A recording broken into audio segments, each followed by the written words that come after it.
Hi everyone, Leslyn Keith. I'm a lymphedema therapist, been treating lymphedema and other lymphatic and fat disorders for over 20 years. And I'm here again to talk to you about some issues of vital to people who have lymphatic disorders or anyone who wants to have a healthy lymphatic system. Today, I really want to talk to you about reverse cholesterol transport and cholesterol, atherosclerosis, and the lymphatics. And you may wonder, what does cholesterol have to do with the lymphatic system? And how does that contribute to the formation of atherosclerosis? So we're going to talk about that a little bit today. And I would just like to back up just a second, because we say cholesterol, everybody talks about cholesterol and LDL, but really we're talking about those lipoproteins. So the lipoproteins are carrying cholesterol as well as other material to your tissues that are vital nutrients for your tissues. So one of the important functions of the lymphatic system is what's called reverse cholesterol transport. So it's transporting those lipoproteins that are carrying excess cholesterol out of the tissues. So forward cholesterol transport, that's bringing the cholesterol to the tissues via the lipoproteins. So they're coming through the blood vessels and being carried to the tissues to nourish the tissues. And then reverse cholesterol transport is when that's removed, when it's taken away by the lymphatic system. So cholesterol is required for life. We kind of talk about it as this evil nutrient, but you can't survive without it. Cholesterol is required. It's used to form vitamin D, for instance, and other vital hormones. Cholesterol is part of the cell wall of every cell in your body. So we need cholesterol. We need a certain amount of cholesterol. But it can be, if we have excess cholesterol staying in tissues and not being evacuated properly, then we have problems. And one of those problems can be atherosclerosis.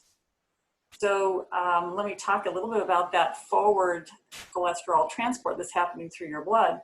It's when it's being carried on that lipoprotein, it's very large and fluffy.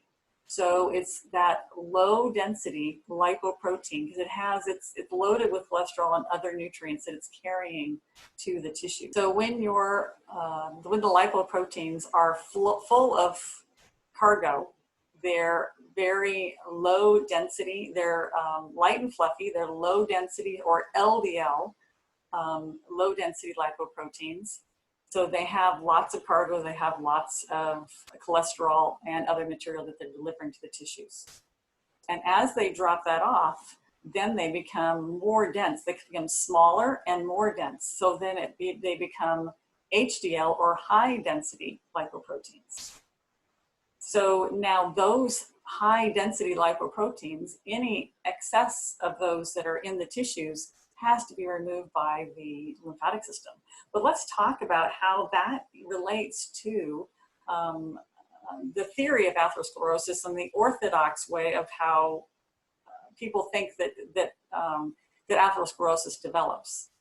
And typically what they think is that there is some kind of injury to the inside of the blood vessel, those large, like, coronary arteries, and LDL becomes trapped under the endothelium, and then LDL sits into that blood vessel wall and causes plaque formation and atherosclerosis. But we have a new theory.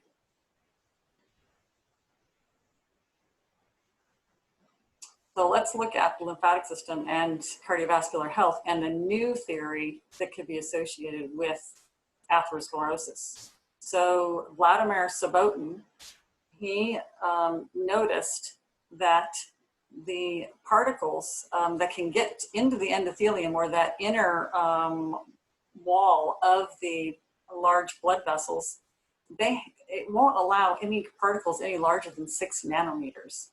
But the lipoproteins, those low density lipoproteins, are the smallest is 20 nanometers. So it would be pretty hard for them to get in there.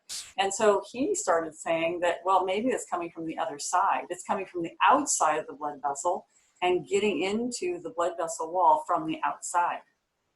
So and he's saying that it comes from the vasa vasorum. So the vasa vasorum are specialized blood vessels that go into they feed the larger blood vessels. So these blood vessels need nourishment. They're the walls of those blood vessels need nourishment. And so they're getting nourishment from these little blood vessels that are bringing nutrients to the vessel wall. And they're very leaky. These little blood vessels that are feeding the blood vessel wall are very leaky, and they can allow large particles like the LDL to exit. He also noticed that there was a higher density of the LDL particles in the vessel wall towards the outside. There was virtually nothing towards the inside of the vessel wall. And so you wouldn't even notice it towards the inside of the vessel wall until the disease was in a much more advanced state. So he started thinking that actually the LDL was getting into the blood vessel through the vasa vasorum. And then how do we remove any excess cholesterol? It's got to happen through the lymphatics. So we have these specialized micro-lymphatic vessels that are going in from the outside and evacuating tissue, evacuating material in the tissue through those lymphatic vessels. And so that, and pretty much that's how it happens, as I said before, for your whole body, the evacuation of HDL, cholesterol, high density lipoprotein carrying cholesterol, that is evacuation. It's happened through the lymphatic system. And so any excess cholesterol or scraps is being removed by HDL. Now, if you don't have a good functioning lymphatic system, how are you going to stop the formation of plaque and development of atherosclerosis? So the lymphatic system has a huge role in protecting us from developing these kinds of conditions. It has a huge role in atherosclerosis and cardiovascular health.